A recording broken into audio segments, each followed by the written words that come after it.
One of the questions we always ask teachers and we try to throw out there is, how do we ask questions that can't be Googled? Because if all we do is ask Googleable questions, we should be replaced by Google. And think about this, in your own professional career, how often are you thrown your workload or your challenges throughout the day, and it's just things you could have instantly solved with Google? It doesn't happen, because if it did, you'd be out of a job. That's the whole idea of it. And so we think that these are the challenges we need to give our students so they can develop the proper skill sets to be successful. Think about it this way too.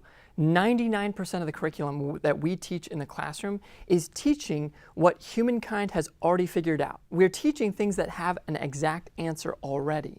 What if a good portion of our curriculum was focused on challenging students to go and solve problems that no one has solved before? There are so many things out there that are left to be discovered, and that's the whole point of learning, is to discover something new. But we have this mindset of, that's too much for students, that's too advanced for students. And that's not the case. If you challenge them, if you remove the bar, they will take it to places you couldn't even imagine. And so for us, the skill sets we talk about is that problem solving, that critical thinking skill set. But the other one we really focus on is the ability to find, filter, and apply.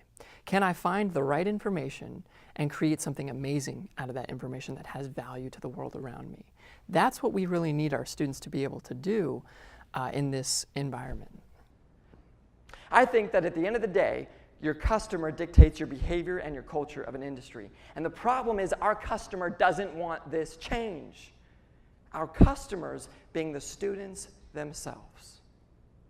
Yes, they want technology in the classroom, but is that really what we're trying to do? Or are we trying to get you to think for yourself? Are we trying to get you uncomfortable? Are we trying to challenge you to grow to become a better human being? And the thing is, when you do that, when you remove my multiple choice test at the end of the class, I don't like you. Why? Because we're a generation of great test takers.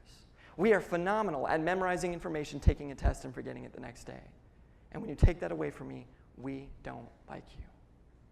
So we realize that if you want to see change in education, you have to create an army of students who demand more from their educational institutions and demand more from themselves as lifelong learners. And when that happens, you will see change start to transform in your communities.